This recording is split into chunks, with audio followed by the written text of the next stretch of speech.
c'est Scoffy, bonne semaine! On sort de cette semaine de jeûne et prière où on a été visité par le Seigneur, où on a été vraiment revitalisé, ressourcé, renouvelé. Et ce matin, je voulais t'encourager à rester dans cette dynamique-là. Comment? Il y a un passage dans Josué, au chapitre 4, au verset 1, qui dit « Lorsque toute la nation eut achevé de passer le Jourdain, le Seigneur dit à Josué, prenez 12 hommes parmi le peuple, un homme de chaque tribu, donnez-leur cet ordre, enlevez d'ici du milieu du Jourdain, de l'endroit où les prêtres se sont tenus immobiles, 12 pierres que vous ferez passer avec vous et que vous déposerez au campement où vous passerez la nuit. » À chaque fois que le peuple gagne des guerres ou à chaque fois qu'il y a une bénédiction qui a été là, le peuple d'Israël prend des pierres, font des autels à Dieu. Il est dit un peu plus tard, lorsque vos fils vous demanderont demain que sont ces pierres pour vous, vous leur direz, c'est que les eaux du Jourdain ont été coupées devant le coffre de l'alliance du Seigneur. Lorsqu'il a passé le Jourdain, les eaux du Jourdain ont été coupées. Ces pierres-là, c'est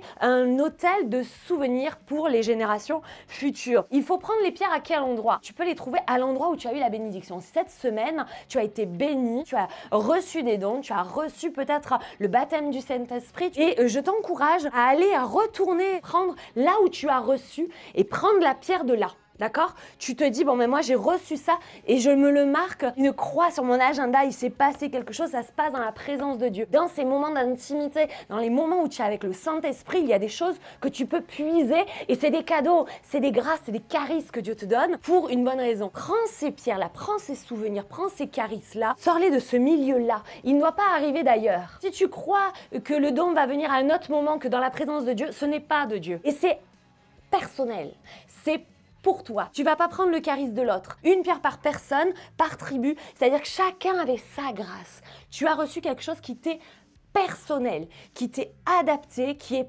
pour toi. Là où toi tu es, là où toi tu vis, là où toi tu dors. C'est à cet endroit-là. C'est là où tu vas l'exercer. Alors comment on va faire? Parce que concrètement, on n'a pas de pierre à aller chercher dans le Jourdain. Que tu puisses te souvenir, c'est pas juste de s'en rappeler, écris-le. Tu peux écrire un chant, tu peux écrire un poème, tu peux peut-être dessiner quelque chose qui te rappellera ce moment où tu as reçu. Nous, à l'église, par exemple, on a un grand mur à l'entrée avec plein de photos depuis que Marc est dans l'église. Depuis 2016, il y a plein de photos, tous les gens qui sont passés, qui sont revenus, qui sont partis, peu importe.